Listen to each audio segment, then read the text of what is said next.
সম্মানিত দর্শক মন্ডলী, আসসালামু আলাইকুম। এনডিজি প্রোটক আপনাদেরকে স্বাগত। আমাদের আজকের বিষয় হলো ব্যক্তি নির্ভর বাংলাদেশ, আশীর্বাদ না প্রতিবন্ধকতা। এই বিষয়ে আমাদের সাথে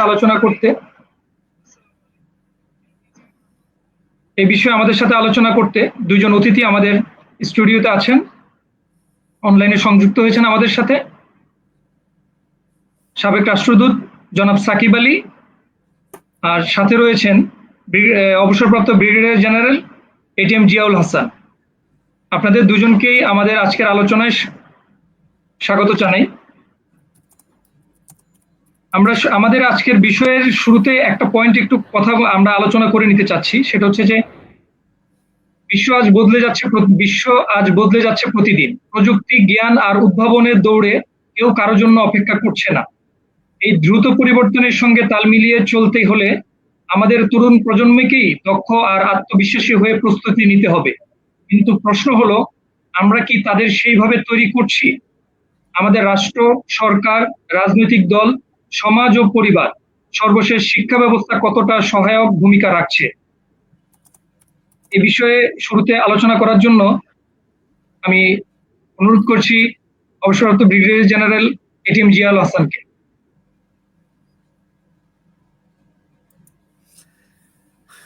আমি এনডিজি প্রো টকের দর্শক শ্রোতাদের শুভেচ্ছা জানাচ্ছি এবং শুভেচ্ছা জানিয়ে আমার বক্তব্য শুরু করছি।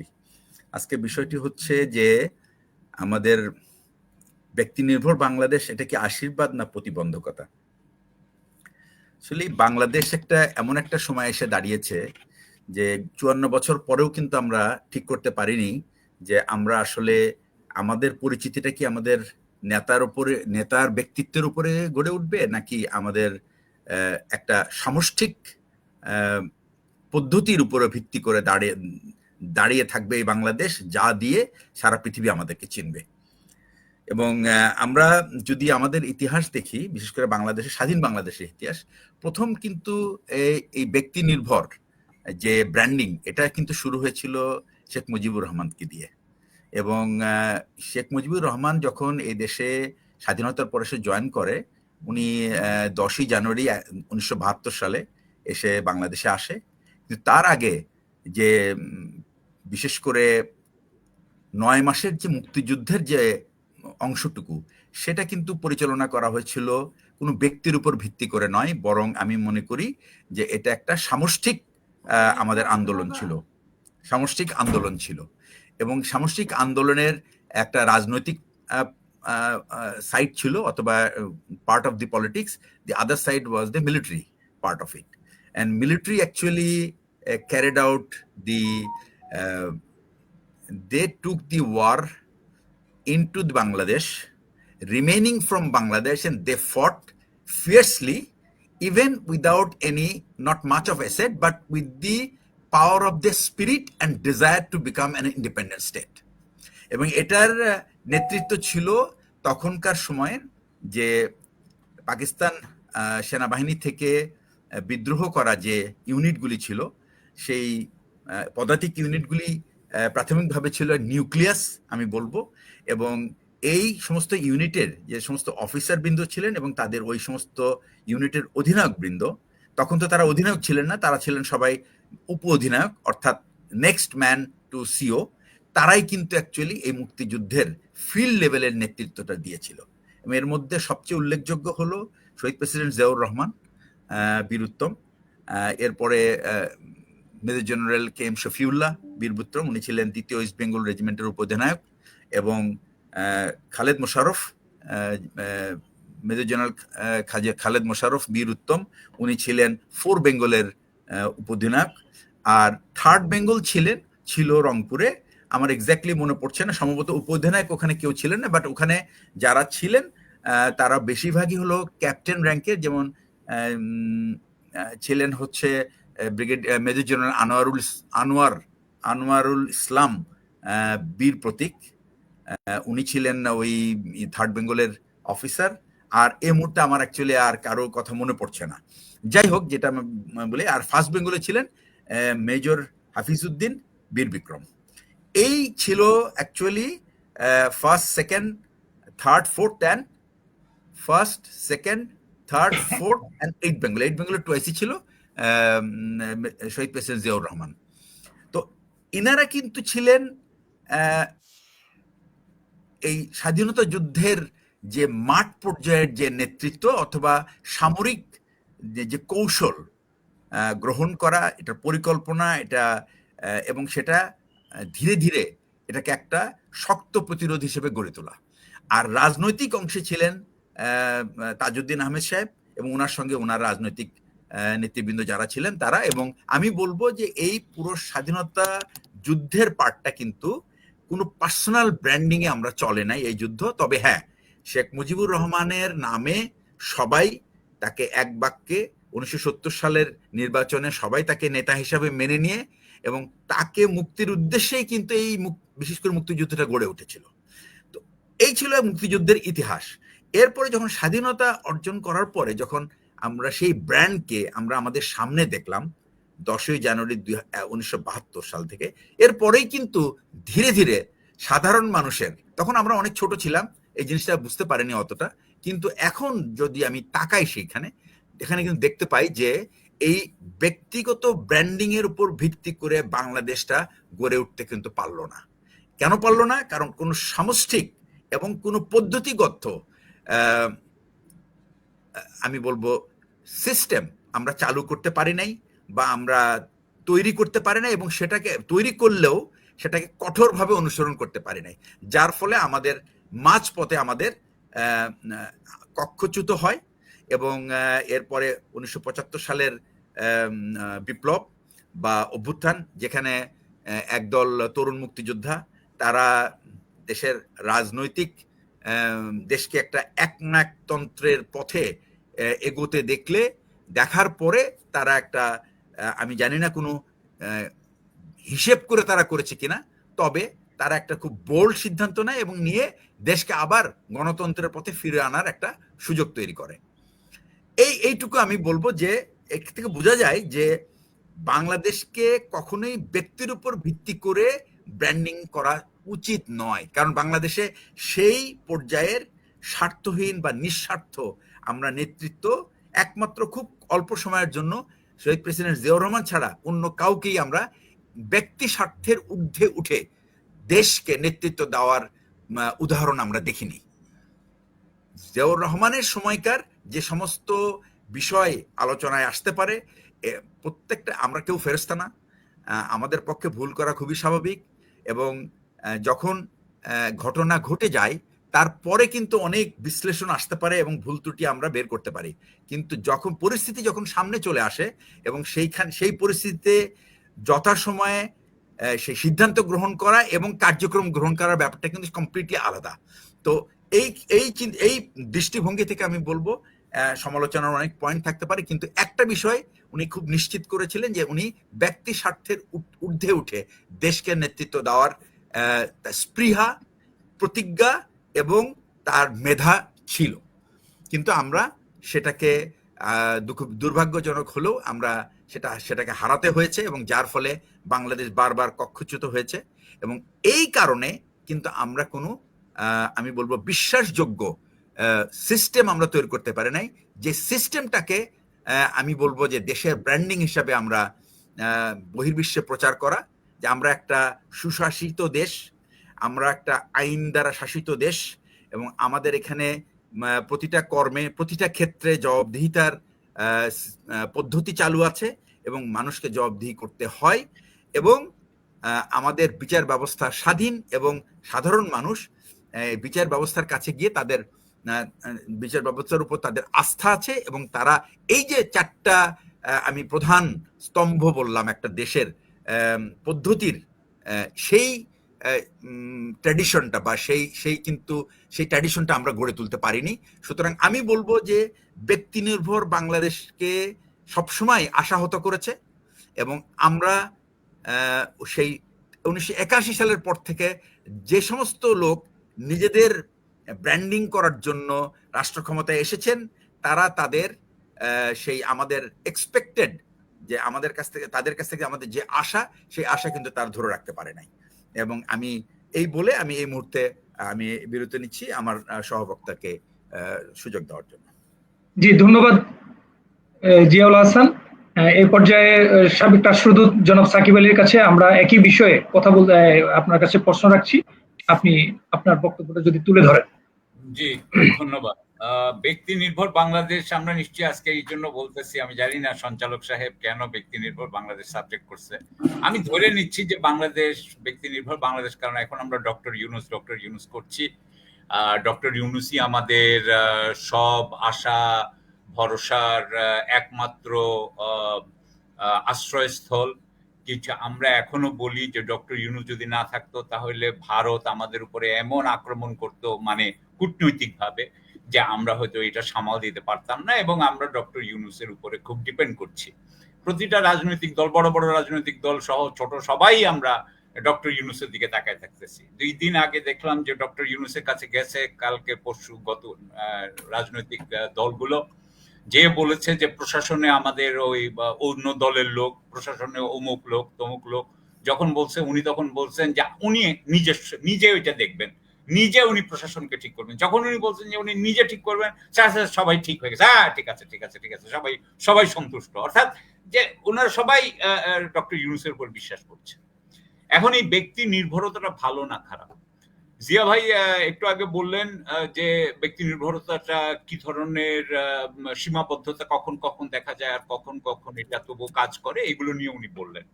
আমি এটাকে একটু অন্যভাবে বলি যে আমরা আধুনিকতার আগে, হ্যাঁ আধুনিকতা, আমি যদি ইউরোপ না নিই তাহলে আধুনিকতা, reformation, Renaissance, enlightenment, scientific revolution, হ্যাঁ 15, 16, 17, 18।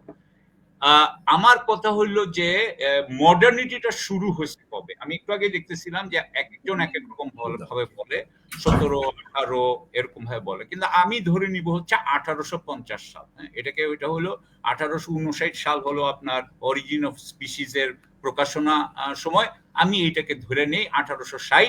এটা হলো গিয়ে ধরেন কেন আমরা এটা ধরতেছি, যে কারণ হলো যে মডার্নিটির সাথে আগের সম্পর্কের তফাৎটা কি আগে দেখেন।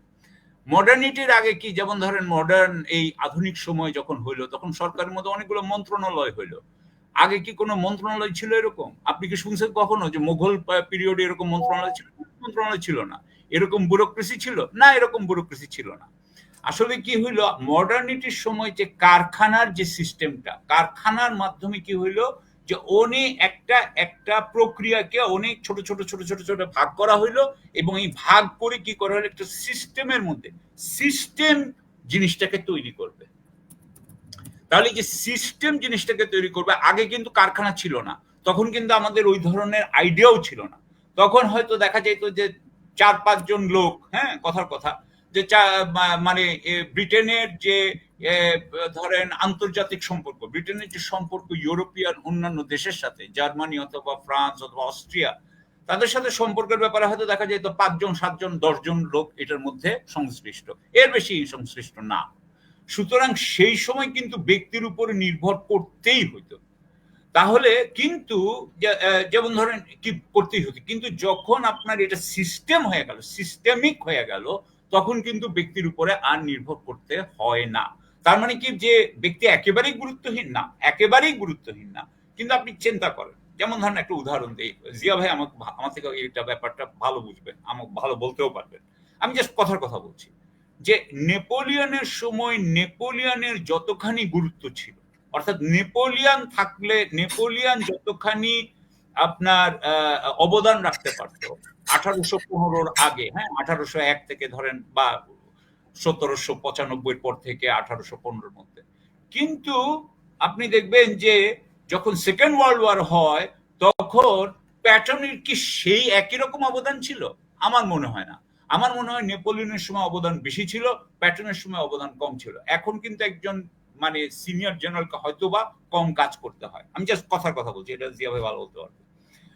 আমি যে কথাটা বলতে চাচ্ছি যে আসলে সেটা হইলো যে আমরা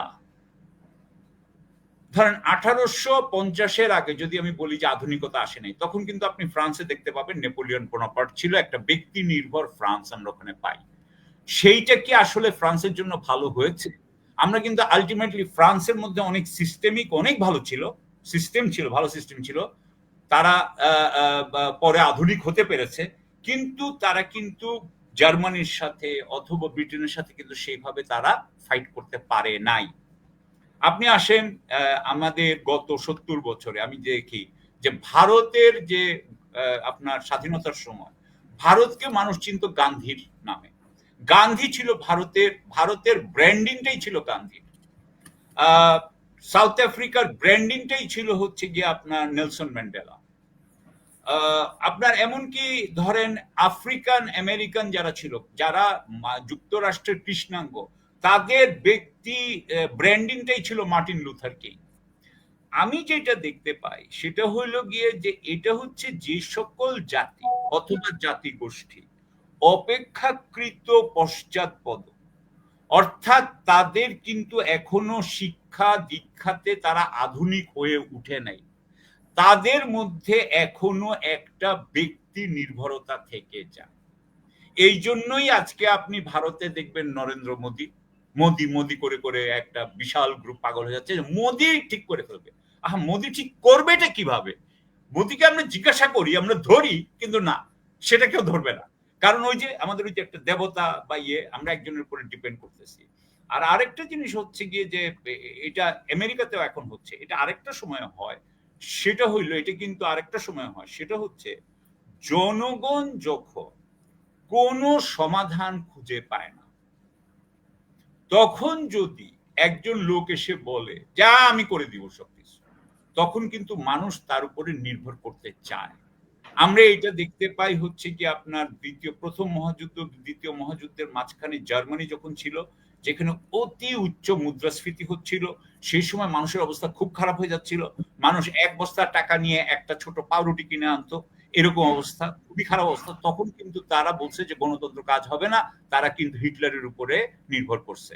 আজকে কিন্তু আমরা আমেরিকাতে দেখতে পাচ্ছি যে যেহেতু আমেরিকার অবস্থা খুবই খারাপ, আমেরিকার অর্থনৈতিক অবস্থা আসলে অত্যন্ত খারাপ, সেটা নিয়ে আমরা অন্য আলাপ করতে পারি। কিন্তু সেইখানে কি হচ্ছে, সেখানেও কিন্তু যুক্তরাষ্ট্রের ট্রাম্পের উপরে বিশেষ নির্ভরতা হচ্ছে। তার মানে হলো যে যদি রাষ্ট্রের অবস্থা খারাপ হয় অথবা যদি রাষ্ট্র যদি পশ্চাৎপদ হয়, তখন আমরা ব্যক্তি নির্ভরতা দেখি, এবং ব্যক্তি নির্ভরতা আসলে যেটা মিন করে, যেটা বুঝায় দেয়, সেটা হচ্ছে আমার সেই দেশে সিস্টেম কাজ করতেছে না। হয় সিস্টেম নাই অথবা সিস্টেম কাজ করতেছে না। আর সিস্টেম যদি কাজ না করে তাহলে আধুনিক রাষ্ট্রে সব সমস্যার সমাধান হয় না। সুতরাং সেই জন্য সমস্যার সমাধান হয় নাই। নেলসন ম্যান্ডেলা চলে গেছে, কিন্তু সাউথ আফ্রিকার অবস্থা শেষ হয়ে গেছে, খারাপ হয়ে গেছে, অনেক খারাপ হয়ে গেছে। আপনি ইন্ডিয়াতে দেখেন, ইন্ডিয়াতেও সেম। বাংলাদেশেও আমি মনে করি, আপনি জানেন যে বাংলাদেশেও সেরকম ভাবে ঠিক কাজ করছে না, আইন কাজ করছে না, আইন শৃঙ্খলা বাহিনী, আপনি জানেন যে এখানে প্রচন্ড রকম ভাবে দুর্নীতি হচ্ছে, আপনি জানেন যে রাজনৈতিক দলগুলোর মধ্যে অনাস্থা, প্রশাসনের ব্যাপারে অনাস্থা। আপনি দেখলেন সেনাবাহিনী নিয়ে, সেনাবাহিনী কি আসলে আইনের শাসনের ঊর্ধ্বে কিনা, সেটা নিয়ে আমাদের মধ্যে বিভ্রান্তি বা আমাদের মধ্যে নানান ধরনের দোটানায় আমরা ভুগছি। সুতরাং আমাদের এখনো এই যেহেতু সিস্টেম নাই, আমাদের মানে সমাধান আমরা খুঁজে পাচ্ছি না। ধন্যবাদ। আপনার আলোচনার সাথে যদি একটু সম্পর্ক করি, সেটা হচ্ছে যে এই মালয়েশিয়া এবং সিঙ্গাপুরকে যদি এক্সাম্পল নেওয়া হয়, সেখানে তো ধরেন একজন ব্যক্তি সেই দুটা দেশে মানে ব্যক্তি দেশগুলোকে দাঁড়া করানোর পরে একটা সিস্টেম ডেভেলপ করেছে। মানে ইন্ডিয়ার এক্সাম্পল, সরি বলেন। না, এটা যেমন ধরেন আমি মালয়েশিয়ার কথা বলতে পারবো না, তবে আমি লি কুয়ান ইউর অটোবায়োগ্রাফি আমি পড়েছি। লি কুয়ান ইউর যদি আপনি এত মোটা অটোবায়োগ্রাফি, এত মোটা লি কুয়ান ইউর অটোবায়োগ্রাফি পড়লে আপনি দেখবেন একজন ভদ্রলোকের নাম উনি বলেন, যে ভদ্রলোকের অবদান হচ্ছে যে সিঙ্গাপুরে কোন ঘাসটা লাগানো হবে, এই ঘাস, এবং এই ঘাসটা কিন্তু সবাই খুব প্রশংসা করে, এই কোন ঘাসটা লাগানো হবে এইটা ঠিক করছিল যে ভদ্রলোক, তার নাম আছে লি কুয়ান ইউ, তার নাম বলছে। যেই ভদ্রলোক উনাদের আপনার বিনিয়োগ বোর্ড চালাইতো, উনার নাম আছে। উনারা যেই ভদ্রলোক আপনার এই যে ওদের যে সরকারি যে ফ্ল্যাট, এই যে সরকারি বাসা, ওরা যে বাসগৃহ দেয়, সেই বাসগৃহর প্রজেক্টটা ডেভেলপ করছে, তার নাম আছে। ওখানে কিন্তু প্রত্যেকটা জায়গায় লি কুয়ান ইউ বলতেছে যে অমুকে না থাকলে আমি এটা করতে পারতাম না। অর্থাৎ আমি যেটা বলতে চাচ্ছি যে লি কুয়ান ইউ অথবা ডক্টর মাহাথির মোহাম্মদ, তারা সিস্টেম ডেভেলপ না করে কাজ করতে পারতেন না। তারা তাদের যে কাজের মধ্যে তারা এটার লিড দিচ্ছেন, কিন্তু তারা কিন্তু সিস্টেম ডেভেলপ করছেন। এবং এমনকি আপনি দেখেন, আপনি ইয়ের কথা চিন্তা করেন, লিকুয়ান ইউ বলছেন যে প্রাইভেট যেই বেতন হবে তার 2/3 বেতন হইতে হবে সরকারি কর্মচারী, সরকারি কর্মকর্তাদের। সেই জন্য সিঙ্গাপুরের সরকারি কর্মকর্তা হাইয়েস্ট পেইড। এটা ঠিক করছে, এটা ঠিক করছে তাই না? অর্ণব, আমি এখন কথা বলতে পারবো না, আমি একটা টক শো করতেছি, পরে কথা। সো লিডারশিপটা আমি যেটা বলতে চাচ্ছি যে লিকুয়ান ইউর নাম আমরা সবসময় দেখছি, উনি সবার সামনে। তার মানে এই না যে উনি সব করছেন। উনি কি সব করতে পারেন? উনি যদি সিস্টেম ডেভেলপ না করেন, উনার যদি ধরেন কথার কথা, উনার অ্যান্টি করাপশন কমিশনের সবাই যদি সৎ না হয় এবং সবাই যদি নিজের যারা পয়সা মারতে থাকে, তাহলে উনি কি ঠেকাইতে পারবেন? না। এটা তো সব জায়গায় তো ইয়ের পক্ষে যাওয়া সম্ভব না। যেমন ধরেন একটা কথার কথা যে উনি উনার একটা আমার সে সময় মনে আছে যে উনি বলতেছেন যে আপনার ওই যে স্ট্রিট ফুড ভেন্ডার, সেই স্ট্রিট ফুডটাকে উনি কিভাবে হাইজিনিক করলেন, এবং সিঙ্গাপুরে বোধহয় এখন খুবই হাইজিনিক, খুবই স্বাস্থ্যসম্মত স্ট্রিট ফুড। এইটা তো আর উনি ইন্সপেক্টর করেন নাই, উনি তো ইন্সপেক্ট করতে যান নাই, ইন্সপেক্টর উনি হায়ার করাই দিচ্ছেন, বা আরো উনার নিচের লোকরা এটা হায়ার করাই দিচ্ছেন। বিশেষ করে কথা হচ্ছে উনি যখন ঠিক মতো কাজ করছেন, উনি এশিওর করছেন, উনি নিশ্চিত করছেন যে উনার পরের মন্ত্রীরাও ঠিক মতো কাজ করবে এবং সচিবরা কাজ করবে। মন্ত্রী আর সচিবদেরকে উনি ঠিক করছেন, নিশ্চিত করছেন, মন্ত্রী সচিবরা আবার তার পরের পর্যায়ে তার পরের স্তরটা ঠিক করছে, তারপরের স্তরকে ঠিক করছে। এইভাবেই তো হয়। আমার কথা হচ্ছে যে ডক্টর ইউনূস অথবা শেখ হাসিনা অথবা যেই হোক, তারা তো সচিব আর মন্ত্রীদেরকে ঠিক করছে না, as far age I know. যদি করতো তাহলে এরপর একটা নিচের লেভেলে হইতো। আমি কি উত্তর দিতে পারছি? আমি জানি না। জি জি জি জি, ধন্যবাদ জনাব সাকিব আলী। আমি এ পর্যায়ে এই জিয়াল হাসানের কাছে জানতে চাচ্ছি যে আমাদের একটু যে এই মানে আমাদের রাষ্ট্র, সরকার, রাজনৈতিক দল, সমাজ ও পরিবার সর্বশেষ শিক্ষা ব্যবস্থা কতটা সহায়ক ভূমিকা রাখছে আমাদের রাষ্ট্র গঠনের ক্ষেত্রে, এই ব্যাপারে যদি মানে আপনার মানে মানে বিশ্বের যে আমাদের যে এখন মানে উদ্ভাবনের প্রযুক্তি জ্ঞান আর উদ্ভাবনের যে দৌড় চলছে, এই ক্ষেত্রে মানে ভূমিকাটা কি, এই ব্যাপারে যদি একটু কাইন্ডলি বলতেন। আচ্ছা, আমি এটা একটা খুবই আমার একটা প্রিয় বিষয়, এই শিক্ষা ব্যবস্থা, এবং অনেক ধন্যবাদ এই প্রশ্নটা করার জন্য। আমি আসলে এই বিষয়ে যাওয়ার আগে আমার খুব আমি বলবো কনটেক্সটটা আমি একটু সেট করতে চাই। সেটা হচ্ছে যে আমাদের দেশে গত বছরের, আমি জাস্ট গত বছরের বাজেটের কথা বলছি, গত বছরের সম্ভবত শিক্ষা বাজেট ছিল 96,000 কোটি টাকা। আমার মনে আছে আমি যখন আরো আমাদের অনেক প্রায় 80-র দশকের কথা বলছি, আমার মনে হয় তখন 96,000 কোটি টাকা হলো 2 বছরের বাজেটের সমান ছিল, যদি আমি টাকার অঙ্কে ধরি। অর্থাৎ শিক্ষা খাতের তারপরেও আমি বলবো যে শিক্ষা খাতের যে বরাদ্দ সেটা কিন্তু যথেষ্ট না। কিন্তু প্রশ্ন হচ্ছে 96,000 কোটি টাকা খরচ করার পরে আমরা কোন মানের শিক্ষা পেলাম? এই মান দিয়ে, এই শিক্ষার এই মান দিয়ে আমরা পৃথিবীর কোন দেশের সাথে আমাদের নিজেদেরকে তুলনা করতে পারি? আমি একটা তথ্য তুলে ধরতে চাই, সেটা হচ্ছে যে সারা পৃথিবীতে স্কুলের বা কলেজের লেখাপড়ার মাপ ঠিক করার জন্য একটা অর্গানাইজেশন আছে। সেই অর্গানাইজেশনটা প্রত্যেকটা দেশের ম্যাট্রিকুলেট পর্যন্ত প্রায় 100 ছাত্রকে র্যান্ডম পিক করার পরে সেই দেশের যারা, এটা অ্যাকচুয়ালি এই ব্যাপারটা কিন্তু ভলেন্টারি, অর্থাৎ আমি যদি বাংলাদেশের কর্তৃপক্ষ হয়ে থাকি, আমি সেই অর্গানাইজেশনের সঙ্গে আমি একটা তাদের কাছে দরখাস্ত করব যে আমার দেশের শিক্ষা ব্যবস্থাটা আপনি দেখেন ঠিক আছে কিনা বিশ্বের মান অনুযায়ী। তো সেই মান অনুযায়ী 587 স্কোর পেয়ে, 600-র মধ্যে 587 স্কোর পেয়ে বিশ্বের সবচেয়ে মানে the best possible education is provided in Singapore. তারা হলো 1 নম্বর। আর বিশ্বের দ্বিতীয় বেস্ট শিক্ষার জায়গা হলো চায়না এই মুহূর্তে। তাদের স্কোর সামহার অ্যারাউন্ড 567, 20 বা 25 পেছনে আছে তারা।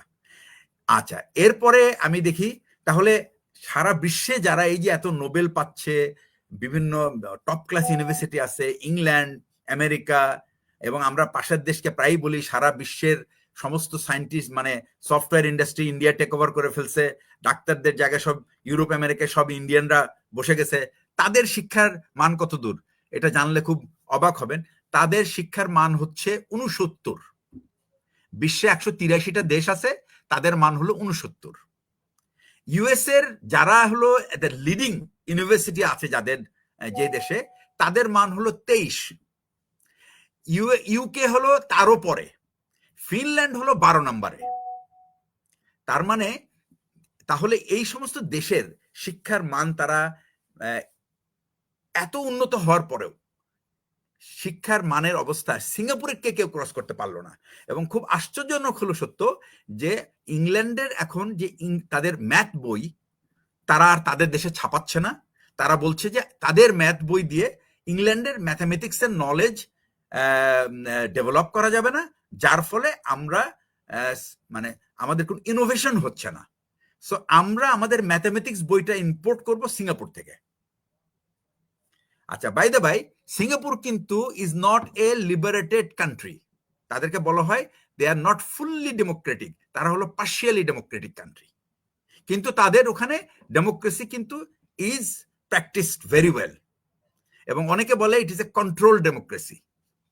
কিন্তু সিঙ্গাপুরিয়ানরা they said that we are happy with it. Why? Because we have strict discipline, এবং যার ফলে আমরা আমাদের স্ট্যান্ডার্ডটাকে ধরে রেখেছি। তো যে কথায় আমি আসতে যাচ্ছি যে আমাদের শিক্ষার মান কোথায়, তাহলে আমাদের শিক্ষার মানের জন্য কিন্তু আমার একটা ছোট্ট ব্যাকগ্রাউন্ড আছে। আমি একটা কলেজে আমি অল্প কিছুদিন প্রিন্সিপাল ছিলাম, এবং সেই থাকা অবস্থায় আমার ওই বাংলাদেশের শিক্ষার মান আন্দাজ করার একটা সুযোগ হয়েছিল। কারণ আমি যখন সরকারি চাকরিতে চলে যাই, তারপরে কিন্তু আসলে আমাদের সেই সুযোগ হয় না যে দেশের শিক্ষা ব্যবস্থা কেমন, যতক্ষণ না পর্যন্ত আমি বাংলাদেশের রিক্রুটমেন্টের সাথে আমি রিলেটেড না হই। তখন আমি বুঝতে পারি যে একটা শিক্ষার মান কেমন। যেহেতু আমি রিক্রুটমেন্টের সাথে ইনভলভ ছিলাম না, তো আমার চাকরির ক্ষেত্রে একটা পর্যায়ে এসে আমি একটা কলেজের প্রিন্সিপাল হলাম, এবং সেই কলেজটা বোর্ডের যে সিলেবাস, সেই সিলেবাসটাকে ফলো করে। তারপরে দেখা গেল যে ওই স্কুলটা ছিল ইংলিশ ভার্সন।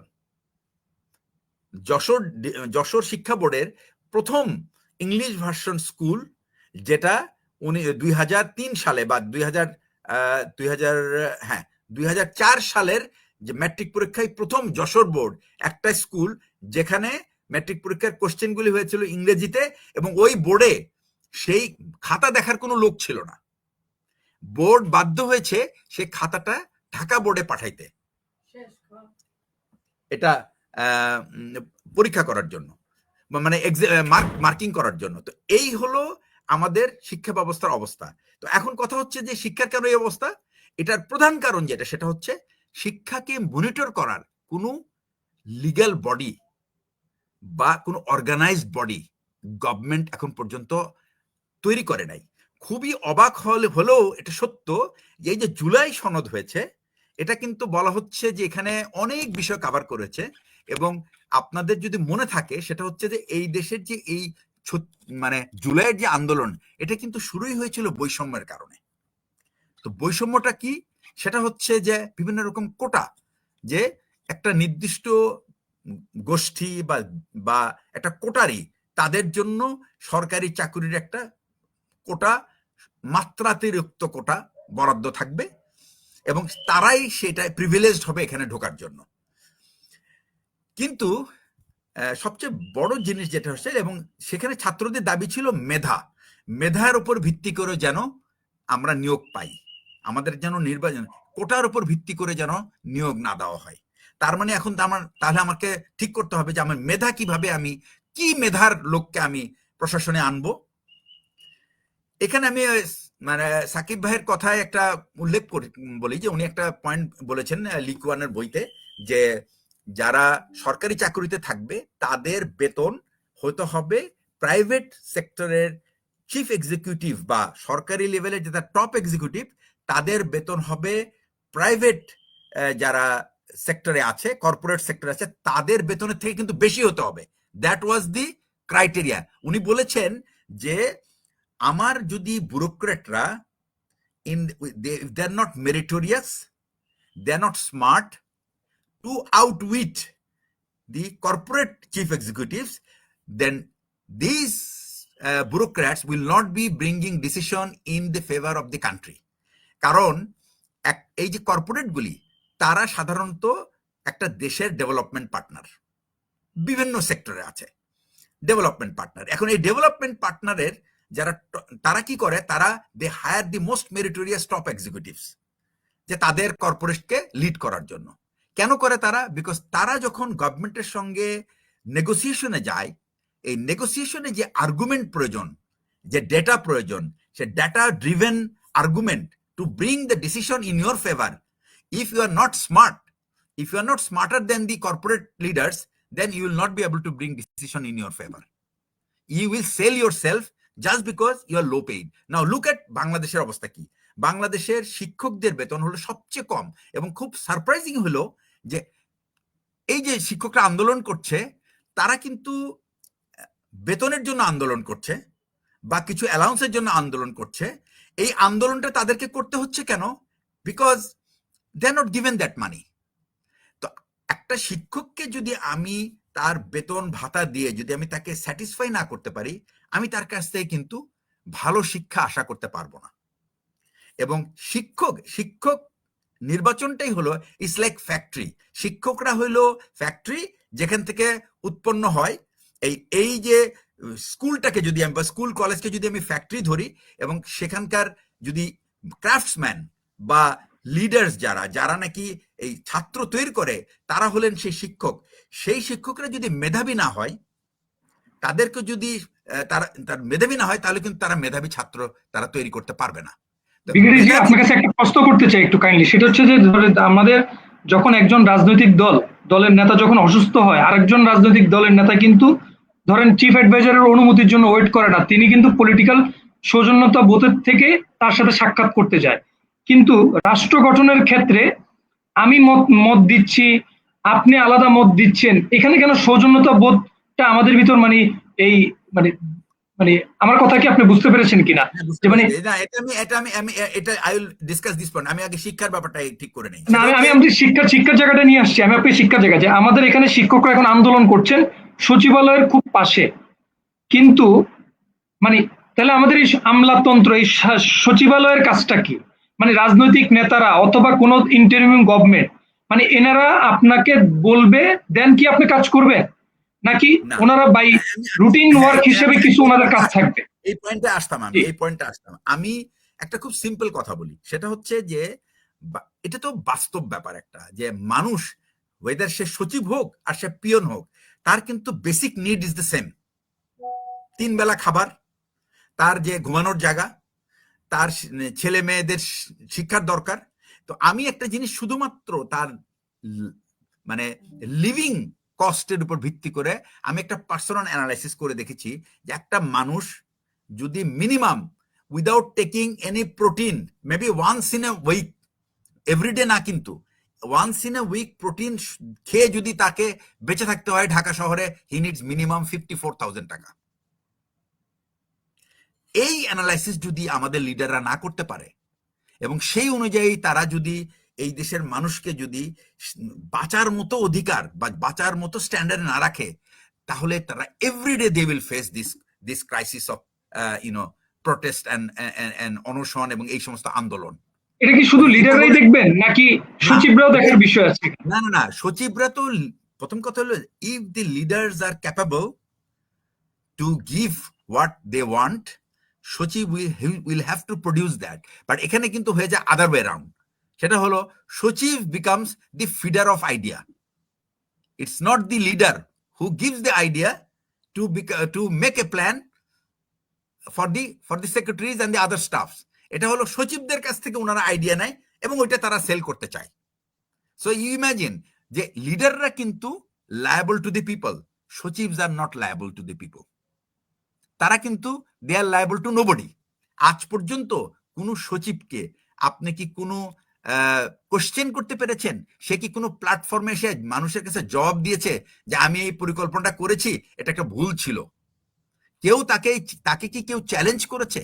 কেউ তাকে চ্যালেঞ্জ করে না। তো আমি যে জায়গাটায় আসছি সেটা হচ্ছে যে আপনি যদি সত্যিকার অর্থে দেশপ্রেমিক নাগরিক তৈরি করতে চান, তাহলে আপনাদের প্রধান ফোকাস হওয়া উচিত ছিল শিক্ষায়। এবং এই যে আমি 14টা মাসে আমি মনে করি যে এই শিক্ষা উপদেশটাকে আমরা কেউ কোথাও দেখি নাই, তার কোনো কথাও শুনে নাই। একমাত্র ওই যখন এয়ারফোর্সের সেই প্লেনটা যখন ভেঙে পড়ছে ওই মাইলস্টোনের উপরে, only then we have seen his face. এবং তাও কি তাকে যখন লোকজন বন্ধ করে রাখছে, তাকে উদ্ধার করার জন্য বাকি রেখেছে, এটাই হলো তার একমাত্র এক্সপোজার।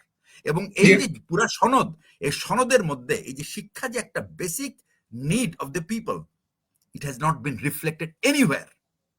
আরো একটা ব্যাপার ছিল, এই 14 মাসে কিন্তু আমরা একটা এক্সপেরিমেন্ট করতে পারতাম যে আমাদের শিক্ষার মান একটা যে কোনো একটা অংশকে আমরা কিন্তু একটা পাইলট প্রজেক্ট হিসেবে কিন্তু আমরা শুরু করতে পারতাম যে মান উন্নয়নের জন্য আমাদের কি করা দরকার। আপনি দেখেন প্রত্যেকটা উপজেলায় কিন্তু একটা উপজেলা এডুকেশন ইন্সপেক্টর আছে। এই একজন ইন্সপেক্টরের পক্ষে কয়েক হাজার স্কুল ইন্সপেক্ট করা সম্ভব না। আর এই ইন্সপেক্টরের কাজটা কি, যে শিক্ষার মান ঠিক আছে কিনা এবং সেই মান অনুযায়ী ছাত্রদেরকে শিক্ষা দেওয়া হচ্ছে কিনা, এবং ছাত্ররা is the output of what quality of education you are giving. এই যে মান নির্ধারণের ব্যাপারটা, এই মান নির্ধারণের ব্যাপারটা কিন্তু ওই ইন্সপেক্টরের পক্ষে সম্ভব না। এখানে কিন্তু এডুকেটেড পিপল, সোসাইটির যারা, সমাজের যারা আছে, তাদেরকে কিন্তু ইনভলভ না করলে, এই যে এখন একটা দাবি উঠেছে সব স্কুলের ম্যানেজমেন্ট কমিটি, এখানে কিন্তু একটা আই এম 200% শিওর কোন স্কুলের ম্যানেজমেন্ট কমিটি কোনোদিন স্কুলকে প্রশ্ন করে না আপনার স্কুলের রেজাল্ট কেন খারাপ। আপনি, এবং এটা যদি খেলে ওই পরীক্ষার পরে যদি হয়, আমি যদি প্রশ্ন করি, তাহলে কিন্তু এই উত্তর পাওয়া যাবে না। এটা করতে হবে every 1 month, 2 month, 3 month, 6 month. তা না হলে কিন্তু আমরা কিন্তু এই শিক্ষার মানকে কিন্তু ধরে রাখতে পারবো না। জনাব জি, আমি আপনার কাছে আবার আসবো একটু, আপনার কাছে আবার আসবো। আমি জনাব সাকিব আলীর কাছে ওই জনাব জিয়ার ওই জায়গা থেকে আসতে চাচ্ছি, সেটা হচ্ছে যে মানে এই আমলারা কি দায়বদ্ধ না?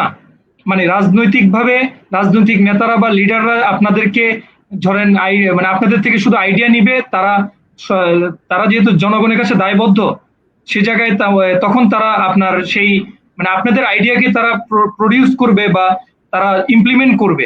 কিন্তু মানে কোনো লিডার যদি কোনো কাজ না করে, রাজনৈতিক দল যদি সমাজের জন্য কোনো কিছু না করে, সচিবদের কি মানে তাদের রেগুলার মানে রেসপন্সিবিলিটির ভিতরে কি কোনো আপনার মানে মানে কাজ থাকে না যে একটা শিক্ষা ব্যবস্থা কি কেন ডেভেলপ হচ্ছে না, মানে আমরা এটা কেন শুধু রাজনৈতিক দলগুলোর উপর ডিপেন্ড করি? আপনি যদি একটু উত্তর দিতেন। জি, ধন্যবাদ।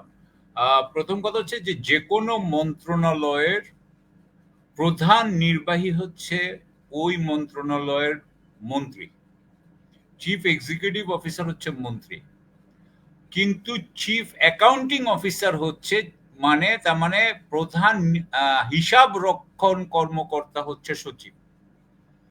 তাহলে সচিব কি করে? সচিব আসলে সিদ্ধান্তগুলো নিতে হবে মন্ত্রীকে, যে কোনো সিদ্ধান্তই, প্রায় সবই সিদ্ধান্ত এটা এই ব্যুরোক্রেসি থেকে উঠে আসে, যে নোটে যে আসে আপনার সহকারী সচিব, উপসচিব, যুগ্ম সচিব, অতিরিক্ত হোয়াটএভার সচিব হয়ে, এটা কিন্তু মন্ত্রী এই ডিসিশন দিবে সাধারণত তার নিচের লেভেলে বেশি ডিসিশন আসে না, এবং বড় বড় ডিসিশন তো একটাও আসবে না। বড় বড় ডিসিশন হয়তো মন্ত্রীও দিবে না, এটা হয়তো আপনার একনেক অথবা অন্যান্য আপনার কমিটি থাকবে, হয়তো ক্যাবিনেট কমিটি এটা দিবে। সো মেইনলি আমাদের এখানে সিস্টেমটা কি করা হয়েছে, এটা তো একটা কলোনিয়াল সিস্টেম ভাই। কারণ আপনি এটা চায়নার মতনও না, এটা আমেরিকার মতনও না, এটা এমনকি ব্রিটেনের মতনও না, এটা হচ্ছে কলোনিয়াল সিস্টেম। কলোনিয়াল সিস্টেমে সচিবরা মন্ত্রীর সাথে কাজ করে। সচিবরা যদি মন্ত্রীর সাথে সহযোগিতা না করে, তার ফলে মন্ত্রীর পক্ষে কাজ করা কঠিন হয়ে যায়। দ্বিতীয় জিনিস যেটা হয়েছে যে আমাদের বাংলাদেশে, মানে এটা 47-এর আগে ছিল না, কিন্তু 47-এর পরে আস্তে আস্তে যেটা ঢুকছে, সেটা হচ্ছে যে নির্বাচন, যেহেতু আপনার নির্বাচনে কারচুপি হয়, সেই জন্য কিন্তু আপনার এই প্রশাসন মন্ত্রীকে এমন একটা আপনার মেসেজ দেয় যে আমাদেরকে আপনি যদি আপনার পক্ষে না রাখেন তাহলে কিন্তু আপনার জন্য নির্বাচন করা কঠিন হবে। সুতরাং এই সমস্ত কারণে হয় কি যে যিনি রাজনীতিক থাকেন বা যিনি রাজনৈতিক নেতা থাকেন তারা সাধারণত তাদের আপনার সরকারি কর্মকর্তাদেরকে খুশি রাখেন। আপনি দেখেন যে আগামী জানুয়ারি থেকে কিন্তু সরকারি কর্মকর্তাদের বেতন বাড়তেছে, কিন্তু অন্যদের কারো বেতন বাড়তেছে না। সুতরাং উনারা করেন উনাদেরকে সন্তুষ্ট রাখেন, কিন্তু জনগণকে সন্তুষ্ট রাখার জিনিসটা চিন্তা করেন না। দ্বিতীয় কথা এই মানে এই যে আপনি যে কথাটা বললেন, মানে খুব রূঢ় সত্য কথা যেটা বললেন, যে ওনাদের সুযোগ সুবিধার ব্যাপারে ওনারা সিদ্ধান্ত নেন, ওনারা এটাকে বাস্তবায়ন করে ফেলেন, খুব স্মুথলি করেন, যেটা অনেক সময় জনগণও জানে না টোটালি। কিন্তু জনগণের সুযোগ সুবিধাটা বাস্তবায়নের ক্ষেত্রে কেন ওনাদেরকে আমরা দায়বদ্ধ করতে পারি না? যেমন আমি যতটুকু জানি, আপনি ধরেন মানে একমাত্র এই ক্যাডার মানে একমাত্র আমলা যিনি স্বেচ্ছায় আপনি বের হয়ে গেছেন চাকরি থেকে, এটা তো নজির অন্য কেউ রাখতে পারে নাই। মানে আমরা কেন করতে পারছি না? কেনই সবসময় আমরা নেতাদের উপরে ডিপেন্ড হয়ে থাকি? মানে আমাদের রাষ্ট্রটা কি শুধু নেতাদের বা রাজনৈতিক দলের উপরে ডিপেন্ড করবে? এটা কি মানে সচিবদের উপর ডিপেন্ড করে না? আমার মনে হয় আমি এই যে কথাটা বলতে যাব সেটা জিয়া ভাইও এটার সাথে এগ্রি করবে। সেটা হলো কি যে এটা হইল গিয়া প্রি মডার্ন সোসাইটি। আমরা কিন্তু এখনো আধুনিক সোসাইটি না। আধুনিক সোসাইটি হইলে আধুনিক সোসাইটির মানুষরা কিন্তু নেতার উপরে এইভাবে ডিপেন্ড করে না। ওখানকার নেতাদেরকে মানে আপনার তারা আপনার দেবতা মনে করে না। এবং এখানে আরেকটা জিনিস আছে, এখানে আধুনিকতার সাথে কিন্তু রিজনিং, আমরা ইংরেজিতে যেটাকে রিজনিং বলি, মানে অর্থাৎ আপনি কারণ ব্যাখ্যা করবেন। আমি ডক্টর ইউনূসকে দেবতা মানতে রাজি আছি, কিন্তু আমাকে আপনি কারণ বুঝান, আপনি আমাকে কারণগুলো বুঝান, আপনি আমাকে বুঝান, ব্যাখ্যা করেন। এই ব্যাখ্যা কিন্তু আমরা করি না। আপনার পশ্চাৎপদ সমাজগুলো কিন্তু আবেগপ্রবণ হয়, কিন্তু তারা কিন্তু যৌক্তিকতা বেশি নেয় না। সো আপনি যেটা বলছেন আমরা কেন এই যে করতে পারলাম না, আমরা কেন এনাদেরকে জবাবদিহিতে আনতে পারলাম না, আমি আপনাকে একটা কথা বলি, জবাবদিহিতে আমরা আনতে পারলাম না কারণ আমরা যেই মুহূর্তে দেখি যে কেউ একটু শক্তিশালী বা একটু ক্ষমতাশালী, সাথে সাথে আমরা সালাম দেওয়া শুরু করি না? আমরা করি কিনা বলেন? আমরা সব সময় সাথে সাথে সালাম দেওয়ার মুখ, আমরা তার সামনে তখন আমাদের হাসিটা আরো আকর্ণ বিস্তৃত হয়, আমরা তখন আরো তাকে যে কিভাবে তেলাবো। এটা হচ্ছে গিয়ে যে আমরা তো আসলে গরিব জাতি ভাই, গরিব জাতি ক্ষমতাসীনের জবাবদিহিতা করবে কেমনে? মানে একা একা বলছি। হ্যাঁ, আমরা যদি ধরেন সংঘবদ্ধ হইতাম, আমরা যদি আজকে যদি 2 লক্ষ মানুষ একসাথে হইতাম, তাহলে হয়তো আমরা একটা কিছু ডিমান্ড করতে পারতাম, কিন্তু আমরা তো একা, সুতরাং আমরা ডিমান্ড করতে পারছি না। কিন্তু এটা হলো গিয়ে আমাদের আর কি, মানে পশ্চাৎপদতার আমি শিক্ষা নিয়ে বলবো নাকি না বলবো? জি, আপনি বলবেন। সাথে একটু মানে আমাদের জাতিকে যে এই যে মানে বলেন জি, আমাদের জাতিকে যে পিছিয়ে রাখা হচ্ছে, পশ্চাৎপদ করে রাখা হয়েছে, এটা কি মানে আমলাতান্ত্রিক একটা যে আপনার মানে আমলাদের একটা পরিকল্পনা কিনা? মানে এটা হতে পারে যে বিদেশিদের দ্বারা গাইডেড, কিন্তু বাট মানে এটা কি? জি বলেন। এটা একটা মজার জিনিস হইলো, আমি একটু আগেই একটা ভিডিও দেখতেছিলাম। সেই ভিডিওতে যে ভদ্রলোক ভিডিওটা দেখাচ্ছে, সে হচ্ছে যে আপনি পিটার থিয়েল বলে, জিয়া ভাই নাম জানবে, পিটার থিয়েল বলে একজন লোক আছে, খুব নাম করা, প্যালান্টির বলে একটা কোম্পানি আছে। সে মানে ওই আপনার ইউএস এর পুরো সার্ভেলেন্স সে করে, নজরদারি। হ্যাঁ, এটা পেন্টাগন তারে দিয়া দিছে, সে নজরদারি সে করে। পিটার থিয়েল খুব এখন সে খুব পাওয়ারফুল লোক, খুব ক্ষমতাশালী লোক। ডোনাল্ড ট্রাম্প খুব তার করে। এখন পিটার থিলের একটা অর্গানাইজেশন আছে, সে অর্গানাইজেশনটা হচ্ছে, সে কইতেছে কি যে বিশ্ববিদ্যালয় পড়া লাগবে না, আমার কাছে চলে আসবেন, আমি আপনার পয়সা দিব, আপনি বাস করেন, এক্সপেরিমেন্ট করেন। তো এই যে সে বলতে চাচ্ছে, ওইখানে যে ভদ্রলোকটা ছিল, সে ওই অর্গানাইজেশনটা চালায়। তো সে একটা কথা বলছে, সে বলতেছে যে যারা প্রতিযোগিতা, আজকে আমি প্রথম এই কথাটা শুনছি, আমি এই জন্য I wanted to share with you, যারা প্রতিযোগিতা করে তাদের পারফরমেন্স একই রকম হয়, তারা একই কাজ করে। যেমন ধরেন সবাই ধরেন দৌড়ায়, ধরেন স্প্রিন্টের ওই সবাই কিন্তু দৌড়াবে, বুঝছেন না, ফার্স্ট দৌড়ানোর চেষ্টা করবে, সবাই কিন্তু একই রকম হবে। আমাদের আমলা বলেন, আমাদের যারা আজকে সুশীল সমাজ বলেন, তারা সব কিন্তু প্রতিযোগিতা করে করে আসছে। সব সময় হয়েছে কি পরীক্ষায় ভালো নাম্বারটা পাবো কেমনে? তো ভালো নাম্বার পাইতে হইলে ওখানে তো ক্রিয়েটিভিটির কোনো জায়গা নাই ভাই, ওখানে সৃষ্টিশীলতার জায়গা নাই, ওখানে হচ্ছে ফর্মুলার জায়গা। তো সবাই ফর্মুলা ইয়ে করে, ফর্মুলা করাতে হয়ে গেছে কি আমাদের মধ্যে কোনো ক্রিয়েটিভিটি আসে নাই, আমাদের কোনো ক্রিয়েটিভিটি নেই, কারণ আমরা ওই যে প্রতিযোগিতা, আমরা পরীক্ষা পাশ করার চেষ্টায় আছি। আমাদের নেতা বলেন, আমাদের সচিব বলেন, আমাদের সবাই পরীক্ষা পাশ করে আসছে, এবং পরীক্ষা পাশ করে আসলে আসলে আপনি ইয়ের সমাধান তো করেন নাই, আপনি বাস্তবিক জীবনের সমাধান তো করেন নাই। হ্যাঁ, সেই জন্যই আমি মনে করি যে আমরা এটা কিছু করতে পারছি না, এবং আপনাকে এটাই দেখতে হবে যে আপনার এখানে ক্রিয়েটিভ মানুষ নিয়ে আসেন, যারা ক্রিয়েটিভলি চিন্তা করে।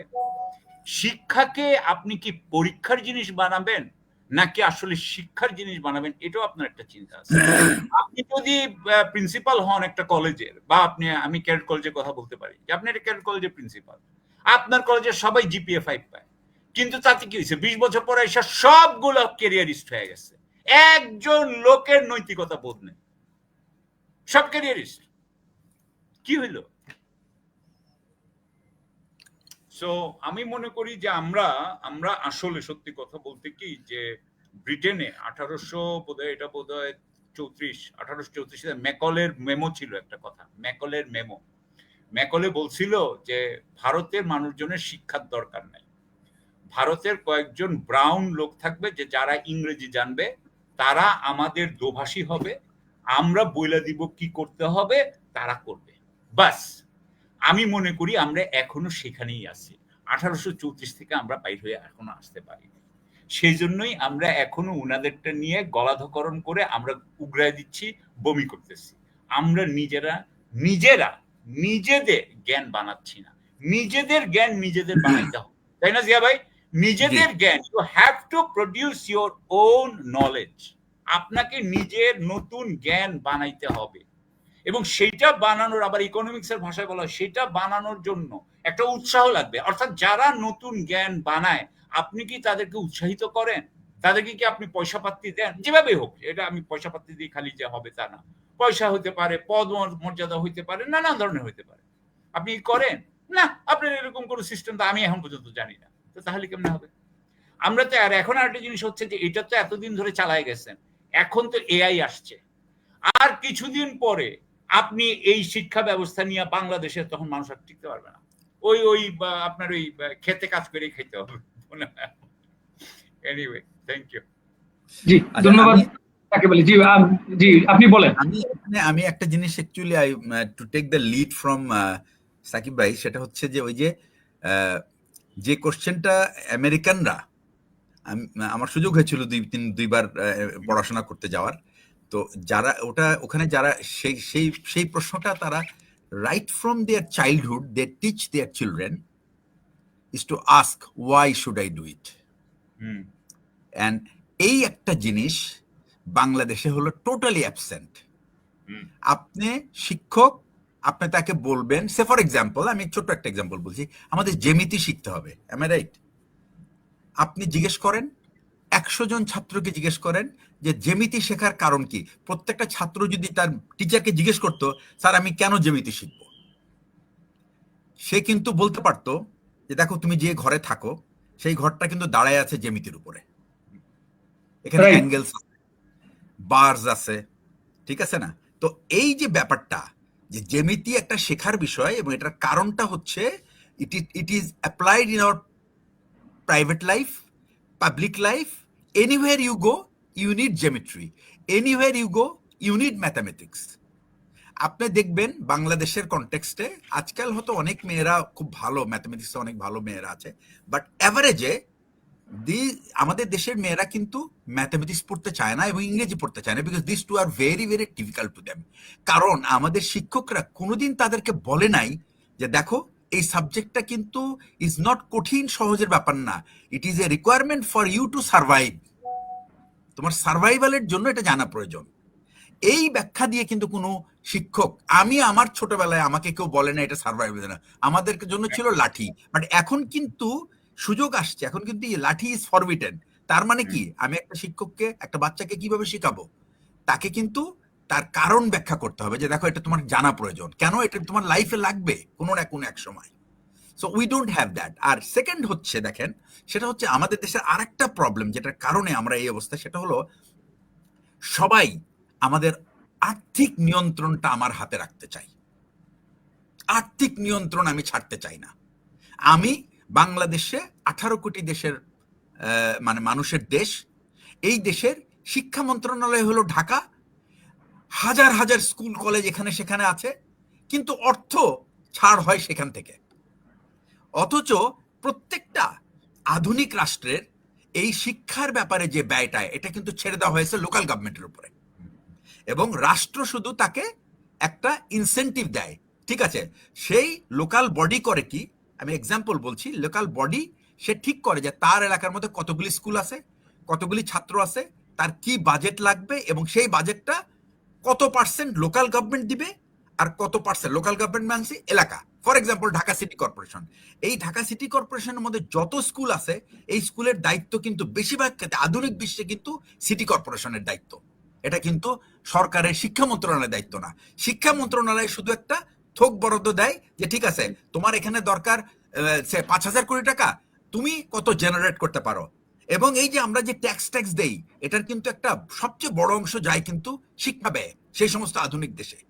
আমাদের ট্যাক্সের টাকা আপনি জিজ্ঞেস করেন, সিটি কর্পোরেশন বলতেও পারবে না বোধহয় কত টাকা ট্যাক্স ওঠে, বা বলতে পারলেও তারা কিন্তু বলবে না যে তাদের এই টাকা থেকে কোনো তারা শিক্ষা ব্যয় করে কিনা। হ্যাঁ, তারা কি করে, তাদের 3-4টা হয়তো স্কুল আছে, সিটি কর্পোরেশনের স্কুল, ওইখানে টাকাটা দেয়। বাট ওয়ারেজ এই শহরে যত ছাত্র থাকবে এদের দায়িত্ব কিন্তু হওয়া উচিত ছিল সিটি কর্পোরেশনের। এরকম প্রত্যেকটা এলাকার যদি দায়িত্বটা এরকম ইন্ডিপেন্ডেন্ট তাকে দেওয়া হয়, তখন কিন্তু ওই শিক্ষার মানদণ্ড কিন্তু অনেক বেড়ে যাবে। কারণ ওই লোকাল বডি তার এলাকার শিক্ষার মান উন্নয়নের জন্য সে দরকার হলে অন্য জায়গার থেকে টিচার হায়ার করে আনবে, and he will pay more wage. এবং শিক্ষা কিন্তু ভাই এটা একটা, it is a matter of money. If you don't spend money, you don't produce scientists, you don't produce really learned people.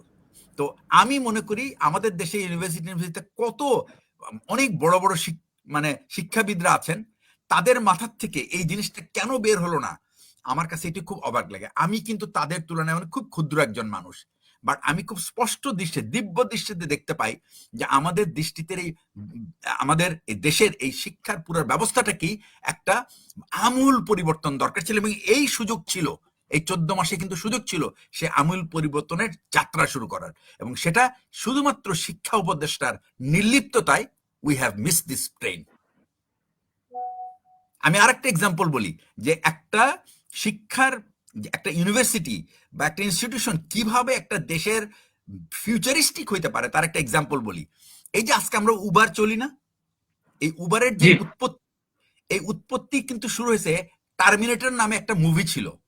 সেই মুভিতে সোয়ার্জনেগার একটা ইলেকট্রনিক্যালি, এবং কোনো মানুষ টানুষ নাই, কেউ গাড়ি চালাচ্ছে, ট্রেন চালাচ্ছে না, কেউ চালাচ্ছে না, everything is run by the like a robotic the technology. ওখানে কোনো গার্ড নাই টিকিট চেক করার জন্য, কেউ নাই, কোথায় যাব সেটার জন্য বলার কেউ নাই, রেল স্টেশনে কেউ নাই, but it's all is running. How? এই কনসেপ্ট থেকে কিন্তু উবারের উৎপত্তি। এবং তারপরে কি হলো, এই উবারটাকে রিয়েলি ড্রাইভারলেস করার জন্য কিন্তু একটা ইউনিভার্সিটি তাদের অন্তত 4-5টা রিসার্চ টিমকে লাগাইছে, এবং 4-5টা কোম্পানি স্টার্ট করেছে, এবং এই সমস্ত কোম্পানি ওই সমস্ত প্রফেসরদেরকে দিয়েছে যেন তারা ড্রাইভারলেস কার বা ড্রাইভারলেস গাড়ি যেন চালাতে পারে। তো এই যে একটা এফোর্ট, এটা কারা করেছে? এটা কিন্তু ইনস্টিটিউশনস করেছে, তারা মেধা পেয়েছে, অন্যরা এখানে ইনভেস্ট করেছে। এই যে ডেভেলপমেন্ট, এটা কিন্তু যদি আমাদের, আসলে আমরা সবাই বলি রাজনৈতিক নেতৃত্বই কিন্তু এই কাজগুলো করতে পারে যদি if they have a dream. তো আমার রাজনৈতিক নেতাদের যদি ড্রিম না থাকে, if his dream is to make his own money, then he cannot bring anything new for the country. He has to have a dream. এবং এই ড্রিম ওয়ালা মানুষগুলি আমাদের দরকার টু লিড আওয়ার মিনিস্ট্রিজ। আপনি দেখেন গত 14 মাসে you ask your present advisers who had what dream for 1 year. I am damn sure they won't be able to come up with a single point that this was my dream and I have fulfilled this much.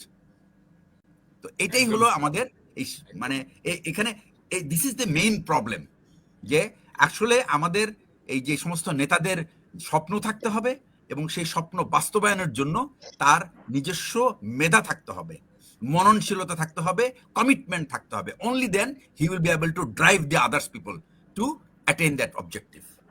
আপনার যদি মনে থাকে এই যে 1977-78-এর দিকে কিন্তু matric পরীক্ষার সময় যে সাক্ষরতা কিন্তু আমাদের একটা বিরাট একটা সমস্যা ছিল, এবং তখন এই যে প্রত্যেকটা স্কুলে ম্যাট্রিক পরীক্ষার জন্য বলা হতো যে তুমি 25 জন মানুষকে তোমাকে শিক্ষা দিতে হবে, তা এবং সেই শিক্ষার একটা সার্টিফিকেট তোমাকে আনতে হবে।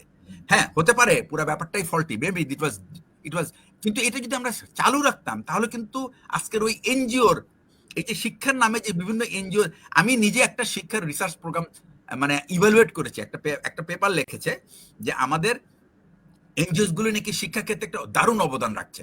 তো আমি সেই পেপারটা নিলাম, নিয়ে আমি ব্র্যাকে গেলাম, যে বললাম যে ভাই আপনি কি বলতে পারেন যে আপনাদের প্রাইমারি লেভেল থেকে কতজন লোক ড্রপ আউট আর কতজন লোক নেক্সট সেকেন্ডারি স্টেজে গেছে? বলে এই ডাটা তো আমাদের কাছে নাই। যদি এই ডাটা না থাকে তাহলে উনি কি শিক্ষা উন্নতি করছে আপনি বলেন? তো এইটাই হলো আমাদের সমস্যা, যে আমরা আসলে আমাদের দৃষ্টিভঙ্গিটাকে বা আমাদের চিন্তাকে খুব পরিষ্কার করি নাই। আমাদের চিন্তা যদি পরিষ্কার থাকে তাহলে প্রত্যেক ক্ষেত্রেই কিন্তু এটার একটা ছাপ দেখা যাবে, এবং চিন্তার যদি পরিষ্কার না হয় তাহলে কখনোই আপনি এই ছাপ দেখতে পাবেন না। আমি আরেকটা বিষয় বলি, এই যে এত বড় একটা আন্দোলন গেল, এটা কারা করলো? এটা লিড করছে কারা? জেনজি আমরা বলি, তাই না? এই আন্দোলনের পরে আপনি আমাকে বলেন তো কোন পলিটিক্যাল পার্টি খোঁজ করেছে যে কোন এই জেনজিদের জন্য তাদের কি করা উচিত? এই জেনজিদের জন্য কিন্তু একটু সুযোগ ছিল। ইভেন এই যে এনসিপি যারা এখন এই যে ছাত্ররা এই মুভমেন্টটা লিড করছে, তারা কিন্তু তাদের কিন্তু একটা বিরাট অপরচুনিটি ছিল। তারা চাইলে গভর্নমেন্টের কাছ থেকে একটা প্রেশার ক্রিয়েট করে কিন্তু সারা বাংলাদেশে অন্তত 6 থেকে 7 হাজার এরকম স্কিল ডেভেলপমেন্ট সেন্টার করতে পারত, এবং সেখানে কিন্তু তাদের যে এখন তারা যে পলিটিক্যাল মানে বেস খুঁজতেছে না, হাতড়াচ্ছে, লোক পাচ্ছে না, এটা হাতড়াইতে হতো না। 30-40টা আসন কে দিবে, কোন দল দিবে, কোন জোট দিবে, মানে এটা নিয়ে এখন দৌড়াদৌড়ি কম্পিটিশন চলতেছে। আর একটা আমাদের দেশটা হলো স্লোগান নির্ভর। হ্যাঁ, কি জানি কি বললো, একটা পরিবর্তনের রাজনীতি চায় না কি একটা স্লোগান বের করছে তারকে। হ্যাঁ, তো আসলে কিন্তু তাদের নিজেদের মাথায় তো পরিবর্তন হয় নাই, কিন্তু চাইতেছে পরিবর্তন। দে ডোন্ট নো ইভেন যে কি পরিবর্তন চায় তারা। আজ বলেন আপনি আমাকে, তারা কি কোনো সলিউশন দিছে? এই যে সনদের মধ্যে যে আসলো, তাদের কি কোনো প্রপোজাল ছিল? তারা কেমন দেখতে চায় তাদের শিক্ষা মন্ত্রণালয়কে? তারা কেমন দেখতে চায়? ওদের একটা ছিল না যে 24 দফা দাবি করছিল না একটা, মনে আছে জিয়া ভাই? আপনার মনে আছে 24 দফা? 24 দফার একটা সমস্যা হচ্ছে ওখানে দুর্নীতির কথাটা নাই। কিন্তু শিক্ষা, স্বাস্থ্য, এটা কম্প্রিহেন্সিভ না, কিন্তু ভালোই লিখছিল আমার কাছে মনে হয়েছে যে ওরা যদি ওইটা নিয়ে আগাইতো তাহলে কিন্তু অনেক দূর আগাইতে পারতো, কিন্তু সেটা নিয়ে আগায় নাই। তারা ওটাকে ওটা জাস্ট ড্রপ করে দিচ্ছে, বুঝছেন? মানে ওদের মধ্যে আপনি একটু দেখেন, এক সময় আমরা আরো পরে আরো ওই 24 কিন্তু খারাপ লাগে না আমার কিন্তু ভালোই লাগছিল, কিন্তু they didn't, মানে ওইটা নিয়ে কোনো ফলো আপ করে না। they didn't pursue it, follow up করে। তারা অন্য কাজে ব্যস্ত। আমরা আলোচনাটা শেষ পর্যায়ে যা সমসাময়িক একটু 3টা বিষয় একটু টাচ করে আমরা শেষ করে দিব। একটা হচ্ছে যে আমাদের লাস্ট যে অগ্নিকাণ্ড, একের পর এক ব্যাক টু ব্যাক যে অনেকগুলো অগ্নিকাণ্ড হলো, সর্বশেষ হচ্ছে আপনার এয়ারপোর্টের অগ্নিকাণ্ডটা, তারপরে নির্বাচন, সুষ্ঠু নির্বাচনের বিষয়, আর হচ্ছে সর্বশেষ যে আইসিটিতে বিচার প্রক্রিয়াটা ছিল, এটা যদি জনাব সাকিব আলী যদি এই 3টা বিষয় যদি একটু টাচ দিতেন, দেন আমরা জনাব জিয়ার কাছে গিয়ে এটা শেষ করে দিব আজকের অনুষ্ঠানটি। আমাদের এখানে কিছু অগ্নিকাণ্ড হচ্ছে, অগ্নিকাণ্ডগুলোর ব্যাপারে অনেক সন্দেহ, বিশেষ করে এয়ারপোর্টে যেটা হলো আপনার কার্গো ভিলেজে, সেটা 1.5 ঘন্টা ধরে আপনার অগ্নি নির্বাপক সংস্থা বাহিনী ঢুকতে পারে নাই, কেন ঢুকতে পারলো না এটার এখনো তদন্তে আমি কোনো তদন্ত হয়েছে কিনা জানি না, এর এখনো কোনো ব্যাখ্যা পাই নাই। এবং এখন পর্যন্ত যদি যদি এটার মধ্যে আসলে এখানে যদি কোনো ষড়যন্ত্র হয়ে থাকে, ষড়যন্ত্রকারীদেরকে যদি ধরা না হয়, তাহলে ভবিষ্যতে এটা হওয়ার সম্ভাবনা থেকেই যায়। তাহলে ভবিষ্যতে আরো তারা এটা করার জন্য সাহসী হয়ে উঠবে, বেপরোয়া হয়ে উঠবে। সুতরাং এটা যাতে এরপরে না হয়, এই ব্যাপারে সরকার কি করছে আমি এটা জানি না, তবে আমি আশা করব সরকার যাতে টাস্ক ফোর্স গঠন করে বা এইসব ব্যাপারে এটা ধরার চেষ্টা করে। আপনাকে একটু যদি অগ্নিকাণ্ডের বিষয় যদি বলি, ধরেন এই অগ্নিকাণ্ডে প্রায় $1 বিলিয়ন মতো আমাদের ক্ষতি হয়েছে রিজার্ভে। আচ্ছা, 1 বিলিয়ন যদি হয়, তাহলে যদি এরকম ধরেন যদি আপনি 10টা অগ্নিকাণ্ড যদি এরকম সাকসেসফুলি যদি স্যাবোটাজ হয়, তাহলে আপনার 10 বিলিয়ন চলে যাবে জাস্ট 2 দিন করে গেলে, 1 মাসের ভিতরে হয়ে গেল। তাহলে কি আমরা রাষ্ট্রটাকে আসলে কোন জায়গায় নিয়ে যাচ্ছি, এটা আসলেই প্রশ্নের বিষয়। মানে আমাদের আসলে খুব মানে আপনার $1 বিলিয়ন যদি 2 দিনে আমরা শেষ করে ফেলতে পারি, মানে আমাদের রাষ্ট্রটা কত দ্রুত কোলাপস করে দেওয়া যায়, এটা হ্যাঁ, খুব দুঃখজনক আর কি। জি, আপনি কন্টিনিউ। কোলাপস তো করাই যায়। এগুলো কি পয়েন্ট ইনস্টলেশন, সেখানে এরকম ভাবে এটা কিভাবে হইতে পারে আমি জানি না। এই ব্যাপারে এগেইন আমি মনে করি যে শেখ হাসিনার সময় তো এরকম বেশি হইতো না। ওই সময় তো সমস্ত অফিসাররা তো উনার শেখ হাসিনাকে সার্ভ করতো, সেই সময় তারা কিন্তু অনেক কেয়ারফুল ছিল। এখন কি কেয়ারফুল আছে কিনা মনে হয় না। আর হ্যাঁ, আপনি যেটা বললেন যে আমাদের মধ্যে আশঙ্কা আছে, $1 বিলিয়ন একটাতেই গেছে, এরকম আরো যাইতে পারে। এবং ধরেন আপনার যদি কালকে যদি মেট্রো রেলে একটা কিছু ঘটায় দেওয়া হয়, মেট্রো রেল যদি আপনার বন্ধ হয়ে যায়, তাহলে তো ঢাকা শহরের মধ্যে যাতায়াত বিশাল ভাবে আপনার হয়ে যাবে, আপনার আটকায় যাবে। জি জি। তো এরকম নানান জিনিস আমাদের এখানে আছে। সুতরাং এটা হওয়ার আমরা এখন পর্যন্ত গোয়েন্দা কোনো তথ্য পাই নাই, কোনো ব্যাখ্যা পাই নাই। দ্বিতীয় হচ্ছে নির্বাচনের ব্যাপারে আমি যেটা বলি যে আমরা একটা গতানুগতিক নির্বাচনের দিকে যাচ্ছি। এই গতানুগতিক নির্বাচনে যখন টাকার খেলা হবে এবং টাকার খেলার মাধ্যমে যারা যারা টাকার খেলায় জিতবে তারা ভোট জিতবে, এবং ভোটে এটা ডক্টর ইউনূস নিজে বলেছেন বোধহয় লন্ডনে যে কোনো একটা জায়গায়, যে বাংলাদেশের মানুষ টাকা খেয়ে ভোট দেয়। সুতরাং ওইটাই হতে যাচ্ছে, এবং আমার মনে হয় যে এটা হওয়ার পরে আমরা আবার যাকে তাই সেই একই অবস্থায় ফেরত যাব। কারণ যখন টাকার খেলায় নির্বাচন হবে, তার মানে তারপরে যে সরকারটা আসবে তার মধ্যে চরম দুর্নীতিও হবে। সুতরাং দুর্নীতি এবং এটা আমাদের পিছু ছাড়ছে না। সুতরাং এই নির্বাচনটাকে আমরা যদি টাকার খেলার থেকে বাইর করতে পারতাম, এটা যদি গভর্নমেন্ট ফান্ডেড নির্বাচন হইতো, তাহলে আমি জানতাম যে আমরা কিন্তু এখানে যারা নির্বাচিত হইতো তাদের অনেকেই হয়তো টাকা পয়সার করে খরচ করে হতো না। সুতরাং সেখানে আমার মনে হয় যে আমরা একটা সৎ সরকার পাইতাম, সেটা হচ্ছে না।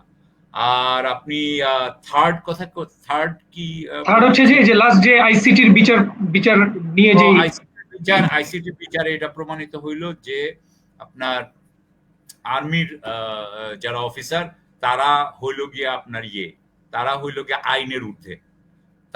তারা আইনের পুরোপুরি ঊর্ধ্বে না হইলেও কিছুটা ঊর্ধ্বে। অর্থাৎ তারা বিচার থেকে নিজেকে করতে পারে নাই, নিজেদেরকে বাঁচাইতে পারে নাই, কিন্তু জেইলে উনাদেরকে রাখা যাবে না। জেইলে থাকার মতো উনারা সেই জেলে যারা থাকে তাদের থেকে উনারা উচ্চ প্রকৃতি। তো সেটা ডক্টর ইউনূসের সরকার, বাংলাদেশ সরকার যে আসলে আইনের শাসন করে না। এবং আপনি জানেন যেমন ডক্টর ইউনূসকে কিন্তু উনি ক্ষমতায় আসার পরপরই উনার 600 কোটি টাকার যে ট্যাক্স ওটা মওকুফ হয়ে গেল, 5 বছরের জন্য বোধহয় ট্যাক্স মওকুফ হয়ে গেল, নানান ধরনের লাইসেন্স পেয়ে গেল। সুতরাং উনাদের জন্য উনারা আইনের ঊর্ধ্বে, উনারা আইনের ঊর্ধ্বে, এবং এটা থেকে প্রমাণিত হয়। সুতরাং শেখ হাসিনা গেছে, কিন্তু শেখ হাসিনা আমাদের মধ্যে যা যা দিয়ে গেছে বা যা যা আমাদের মধ্যে আগের থেকেই ছিল সেগুলো এখনো রয়ে গেছে। দুর্নীতিগ্রস্ততা বলেন, এটা তো এক ধরনের দুর্নীতিগ্রস্ততা। আপনি এই দুর্নীতিগ্রস্ততা আমাদের সবার মধ্যে আমি দেখতে পাচ্ছি। এটা যতক্ষণ না যাবে ততক্ষণ শেখ হাসিনা গেছে, আস্তে আস্তে আশা করি দুর্নীতিগ্রস্ততা যাবে কিনা জানি না, তবে এখন পর্যন্ত যায়নি। ধন্যবাদ। জি, ধন্যবাদ জনাব সাকিব আলী। জি, আমি আপনার বক্তব্যের মাধ্যমে আমাদের আলোচনাটা আজকে শেষ করব। জি, আচ্ছা ঠিক আছে। তার আগে আমি দুইটা ব্যক্তিগত অভিজ্ঞতা শেয়ার করি আর কি। সেটা হচ্ছে যে এই যে একটা ব্যাপার যে উনি সাকিব ভাই বললেন যে ডক্টর ইউনূস কি কি মাফ করে নিছেন, কি কি সুবিধা দিয়েছেন ইত্যাদি। এখানে আমার দুইটা গল্প আমার বলতে হয় আর কি। সেটা হচ্ছে যে আমি এটা শোনা কথা, আমি শিওর না এটা how far it is true. সেটা হচ্ছে যে আগে একটা সময়, কোনো একটা সময় যে বাংলাদেশ রাইফেলস বিডিআর, তখন যখন আমাদের অফিসার পোস্টিং যেত, তারাই আমাদের কাছে এই বিষয়টা গল্প সূত্রে বলেছে যে আমরা যখন ক্যাম্পে ভিজিটে যেতাম বিভিন্ন বিওপিতে, তো বিওপিতে গিয়ে হয়তোবা সেই অফিসারকে থাকতে হয় ওখানে। তো তখন হয় কি যে ওই বিওপির যে যারা থাকে আর কি, সৈনিক এবং অন্যান্যরা, তারা একটা প্যাকেট উৎকোচ হিসাবে ওই তাদের বালিশের নিচে ভুলে রেখে দেয় আর কি। হ্যাঁ, তো পরে যদি ওই উৎকোচটা যদি নাই হয়ে যায়, তার মানে তারা সিগন্যাল পেয়ে যায় যে হ্যাঁ, তাহলে আমরা চালু রাখতে পারি এটা আর কি। আর একটা হচ্ছে, এটা হলো একটা। সুতরাং এই যে প্রফেসর ইউনূসকে যে এই সুবিধা দিয়ে মোটামুটি আমরা চালু রাখতে পারি, মানে এরকম একটা সম্মতি আমরা পেয়ে গেলাম, ঠিক আছে না? আর একটা কন্ট্রারি উদাহরণ আমি বলি। প্রেসিডেন্ট জিয়াউর রহমান যখন প্রেসিডেন্ট ছিলেন, এবং প্রেসিডেন্ট হওয়ার আগে উনি প্রধান সামরিক প্রশাসক এবং সেনাবাহিনী প্রধান। তো তখন ডিওএইচএস এর প্লট বরাদ্দ চলছিল, এবং ওই বনানীর পরে ডিওএইচএস এর আর কোনো জায়গা ছিল না। তখন মহাখালী ডিওএইচএসটা তৈরি করা হচ্ছে দেওয়ার জন্য। তো প্রেসিডেন্ট জিয়াউর রহমান উনি উনার জন্য আমাদের এক বন্ধুর শ্বশুর, উনিও ছিলেন সার্ভিং ব্রিগেডিয়ার। তো উনি ছিলেন ওই ডিওএইচএস কমিটির সচিব। মানে আমাদের ওই ওখানে একটা কমিটি আছে, কমিটিতে সচিব হলেন উনি। আর ওই তখন মোহাম্মদজান চৌধুরী, জিয়াউর রহমানের কোর্সমেট, উনি ছিলেন কিউএমজি। উনি ছিলেন কিউএমজি হিসেবে উনি ছিলেন সভাপতি এটার। তো ওনারা সবাই ঠিক করছে ডিওএইচএস বনানী তো রেডি হয়ে গেছে, এখন প্লট দিব। তো জিয়াউর রহমানের কাছে গেছে তারা প্লটের ছক নিয়ে, যে স্যার আপনি তো স্যার সেনাপ্রধান, তো আপনার স্যার এই প্লটটা এই কর্নারে থাকবে, মসজিদের পাশে এই সাইজ, আর নৌবাহিনী প্রধান অমুক প্রধান তোমার ইত্যাদি করে একটা মাপ ম্যাপ নিয়ে গেছে। তো আমি গল্প শুনেছি, ওই যিনি সচিব ছিলেন উনি বলতেছেন তার ছেলে বা মেয়েকে যে আমরা যখন এই ফর্মটা নিয়ে গেলাম, উনি আমাদের উপরে এমন খ্যাপা খেপলেন, কাগজটা তুলে ছুঁড়ে মারলেন আর বললেন, তোমাদের দেখে আমার লজ্জা হচ্ছে যে দেশের মানুষ খেতে পারে না, থাকার জায়গা নাই, তাদের চিন্তা বাদ দিয়ে তোমরা আসছো তোমাদের প্লট নিয়ে। এবং বললো যে আমি যতদিন এই চেয়ারে আছি, আমার সামনে আমি যেন কোনো এই ডিওএইচএস এর প্লট যেন আমি না দেখি। তারপরে উনি তো নিজের প্লট নিলেন না, এবং উনি পুরো ডিওএইচএস শাটডাউন। এই ডিওএইচএস কিন্তু খোলা হলো জেনারেল এরশাদ যখন আসলো, তখন উনার হাত দিয়ে এটা অনুমোদন হলো। জিয়াউর রহমান থাকতে কিন্তু উনি ডিওএইচএস অনুমোদন দেয় নাই। এই জন্যই জিয়াউর রহমানের কোনো প্লট ছিল না। জিয়াউর রহমান ওই সরকারি বাড়িতে, খালেদা জিয়া ওই সরকারি বাড়িতে থাকতেন, বিকজ জিয়াউর রহমান তো উনি আর অবসর গ্রহণ করতে পারেন নাই। উনি জীবিত থাকা, মানে প্রেসিডেন্ট থাকা অবস্থায়, উনি প্রেসিডেন্ট থাকতেও উনি কিন্তু উনার বাড়ি চেঞ্জ করেন না। এবং জিয়াউর রহমানের জীবন পদ্ধতিতেই এরকম ছিল যে নিজের স্বার্থ সবার শেষে, আর বাকি তো সব দেশবাসী জানেই, সবাই জানে। এবং সে কারণেই কিন্তু তারই উদাহরণ কিন্তু আমরা বারবার আনি, কিন্তু আমরা এই ব্যক্তিত্ব বা এই সততার এই লেভেলের মানুষকে কিন্তু আর আমরা আজ পর্যন্ত পেলাম না। এবং এটাই আমাদের দুর্ভাগ্য, যার কারণে একটা জিনিস খেয়াল রেখে দেখেন, এই যে জুলাই সনদে সমস্ত রাজনীতিবিদরা কিন্তু একটা জায়গায় কিন্তু একমত হয়েছে, দুর্নীতির ব্যাপারে তারা মোটামুটি মানে তাদের কিন্তু একটা কি মৌন সম্মতি আছে। অর্থাৎ রাজনীতিটা হলো, আমি যেটা বললাম সেটা হচ্ছে যে তার এই যে ভিশন থাকতো একটা রাজনীতিবিদদের, যে আমি আজকে এখানে আছি, আমি নেতা হিসাবে আমি দেশকে কোথায় নিতে চাই। আর আমাদের দেশের সাধারণত, সরি টু সে, রাজনীতিবিদদের হলো আমি আজকে এখানে আছি, আগামী 5 বছর আমি কোথায় আমাকে দেখতে চাই, not the country where what I want them to do after 5 years. তো এটাই হলো আমাদের দুর্ভাগ্য, যার কারণে অবস্থা। আর ওই যে আগুন টাগুনের ব্যাপারে একটা কথা আসছে, সেদিন আমি শুনেছি, আমাকে একটা টক শো জিজ্ঞেস করা হলো যে বেবি চকের প্রধান নাকি বলেছে উনি উনার এয়ারপোর্টে কোনো দুর্বলতা নাই, কাজে আগুন যে মানে $1 বিলিয়ন যে হয়েছে, এটাতে বেবি চকের কোনো দুর্বলতা নাই। আমি খালি ভাবলাম যে কতটুকু নির্লজ্জ হইলে একটা মানুষ এই কথাটা বলতে পারে, যেখানে লেফটেন্যান্ট কর্নেল তাজুল ইসলাম চৌধুরী নামে একজন ফায়ার ব্রিগেডের ডাইরেক্টর, সে বলল যে আমরা আমাদের প্রিভেন্টিভ এবং কিউরেটিভ বলবো না, যে প্রিভেন্টিভ ইকুইপমেন্টের অভাবে আমরা এই আগুনটা ঠিক সময় মতো ফাইট করতে পারি নাই। আর উনি বলতেছেন যে আমার কোনো দুর্বলতা নাই।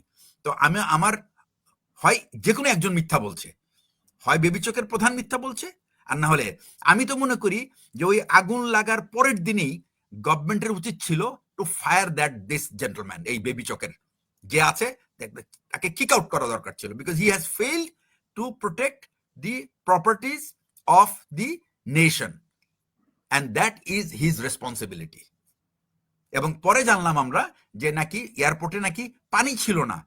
ইট is simply criminal offence to not to have water source within the airport. প্রত্যেকটা ইন্টারন্যাশনাল এয়ারপোর্টের কিন্তু এই যে রানওয়ের পাশে দিয়ে কিন্তু ক্যানেলের মতো করা থাকে, আপনি খেয়াল করে দেখবেন এই ক্যানেলের মধ্যে কিন্তু মানে 365 ডেজ পানি থাকে।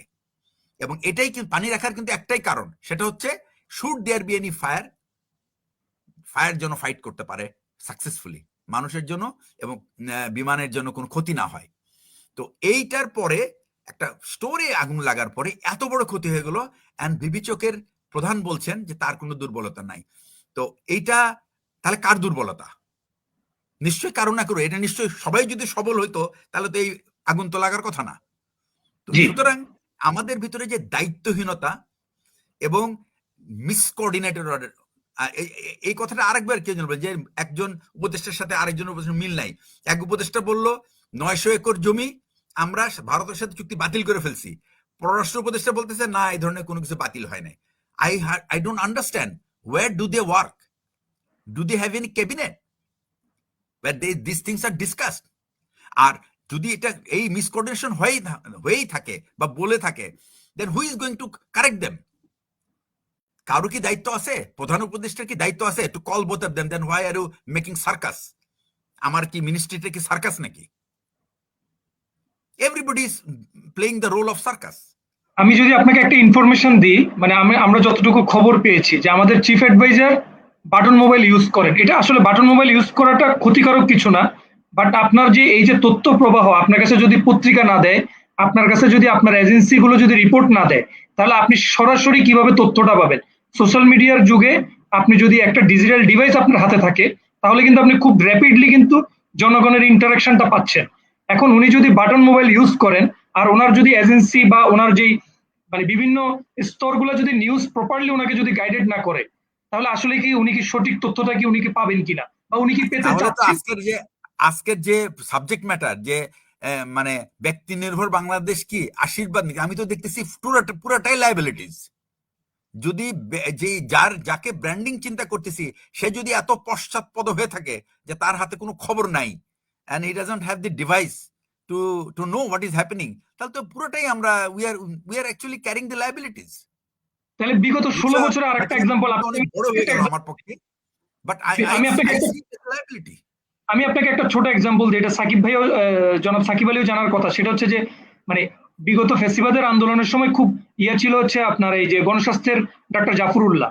মানে আমি যে কোনো ভাবেই দেখলাম যে উনিও সেম অবস্থা, উনিও বাটন মোবাইল নিয়ে উনি বাটন মোবাইল অপারেট করেন। কিন্তু আমরা পুরো জাতি তখন এই ফ্যাসিবাদের টাইমে ওনাদের দিকে তাকিয়ে থাকতো যে উনি কি মেসেজ দিবে বা উনি জনগণের জন্য কি বলবে। মানে আসলে আমরা কেন এই পরিবর্তনগুলো আনতে পারছি না? মানে খুব কষ্টদায়ক আর কি এই জিনিসটা, যে আপনি বলবেন। যাই হোক, আজকে আমার এইটুকুই বলা। আমি বলবো যে বাংলাদেশের যে অবস্থা, ব্যক্তি নির্ভর বাংলাদেশ আশীর্বাদ না প্রতিবন্ধকতা, প্রথম কথা হলো যে লাস্ট সেন্টেন্সেই প্রমাণ করে যে এটা একটা সিরিয়াস প্রতিবন্ধকতা। আর 2 নম্বর হচ্ছে এই ব্যক্তির উপর নির্ভর করার ফলে আমাদের কোনো সিস্টেম ডেভেলপ করে না, এবং আমাদের কোনো নেতৃত্বই তারা তাদের ভিশন এক্সপ্রেস করতে পারে না, এবং ভিশনটা শুধুমাত্র একটা বুলির মধ্যে থাকে, একটা স্লোগানের মধ্যে থাকে। It cannot be translated into action. এই যে একটা ট্রানজিশন ফ্রম ভিশনের যে description and the plan to take action is not there. আর কোনো মন্ত্রণালয় আজ পর্যন্ত আমার মনে হয় না যে কোনো মন্ত্রণালয়ে কোনো মিশন অ্যানালাইসিস করা হয়েছে যে আমি এখানে যে মন্ত্রী হিসাবে উপদেষ্টা হিসেবে আসলাম, what is my aim, what am I going to achieve in the next 12 months বা next 18 months. I don't have any target, I don't have any milestone. এখন সারা দুনিয়া বহুত আগায় গেছে, কিন্তু আমি দেখলাম যে আমরা এমন এক মানে গভর্নমেন্টের আন্ডারে আছি, তারা মনে হচ্ছে যেন প্রতিদিনই তারা ব্যাকওয়ার্ড মার্চ করছে। এবং এটাই যদি হয় তাহলে আমাদের কাছ থেকে আমি মনে করি না যে আমাদের জন্য উজ্জ্বল কিছু সামনে অপেক্ষা করছে। ধন্যবাদ আমাদের আজকের আলোচক দ্বয়কে, আপনাদের দুজনকে আপনাদের গুরুত্বপূর্ণ সময় দেওয়ার জন্য। ইনশাল্লাহ আমরা পরবর্তী কোনো পর্বে আবার আপনাদেরকে আমাদের সাথে পাবো, এই বলে আমরা আমাদের আজকের আলোচনা এখানে শেষ করছি। সুপ্রিয় দর্শক মন্ডলী, আপনাদের যদি আমাদের আলোচনা ভালো লাগে আপনারা শেয়ার করবেন, আমাদের সাথে থাকবেন। নেক্সাস ডিফেন্স এন্ড জাস্টিস আপনার একটা প্রিমিয়ার থিঙ্ক ট্যাঙ্ক। আমরা চেষ্টা করে যাচ্ছি সমাজের গতানুগতিক পরিবর্তন আমরা একটু মানে আপনার পজিটিভ ক্রিটিসিজমের মাধ্যমে যেন সোসাইটিতে আমরা পরিবর্তন আনতে পারি। ধন্যবাদ সবাইকে। আসসালামু আলাইকুম। Thank you.